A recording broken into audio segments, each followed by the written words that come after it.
اگر کسی کو آپ کی محبت محسوس نہیں ہوتی اور نظر بھی نہیں آتی تو یقین دلانے کی کبھی کوشش نہ کریں، ناکام رہیں گے۔ محبت ایک لطیف احساس ہے، یہ پتھر دلوں میں نہیں اترتی۔ جب وہ مجھے مل جائے گا تو میں لوگوں کے سامنے ثابت کر دوں گی کہ ملی ہوئی چیز کی کتنی قدر ہوتی ہے۔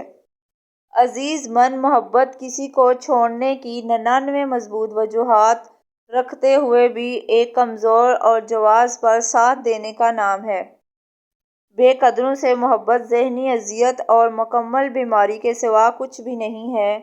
ہاتھ جوڑے، پاؤں پکڑے، قسمیں کھائیں، نہیں صاحب، اس کا ارادہ ہی نہیں تھا ساتھ دینے کا۔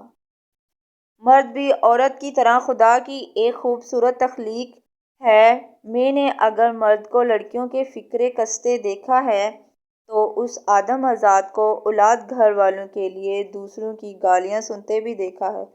میں نے اگر مرد کو بوس کا بیچاری دیکھا ہے تو اس مرد کو بہنوں کے جہیز کے لیے پائی پائی جوڑتے اور اپنی عمر گزارتے بھی دیکھا ہے۔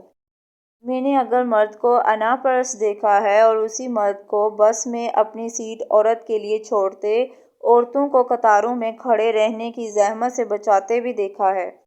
میں نے اگر مرد کو بے حس اور بے نیاز دیکھا ہے تو اسی مرد کو پردیس میں دھکے کھاتے بھی دیکھا ہے۔ میں نے اگر مرد کو عورت کے پاؤں کی جوتی سمجھتے دیکھا ہے تو وہی مرد کو بنت ہوا کو سر کا تاج، ہاتھ کا چھالا بنا کے رکھتے بھی دیکھا ہے۔ ہر تصویر کے دو پہلو اور سکے کے دو رخ لازمی ہوتے ہیں۔ اگر وجود زن سے تصویر کائنات میں رنگ دو تو یہ تصویر مکمل مرد کے وجود سے ہی ہوتی ہے۔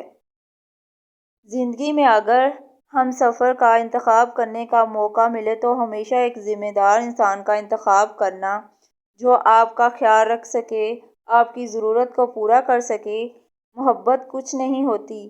جب زندگی کی حقیقت سے پالا پڑتا ہے تو سب سے پہلے یہ محبت گھر کی کھڑکی دروازوں سے نکل کر بھاگتی ہے۔ حقیقت بڑی دلخراش ہوتی ہے اور انسان وہی ہے جو حقیقت پسند ہو۔ جب مرد محبت کرتے وقت عورت کے ہونٹ بہت کم چومے تو سمجھ جانا کہ وہ مرد عورت میں اتنی دلچسپی نہیں رکھتا۔ جب تم پہ مرتا ہے نہ کوشش کرو کہ اسے زندہ رکھو۔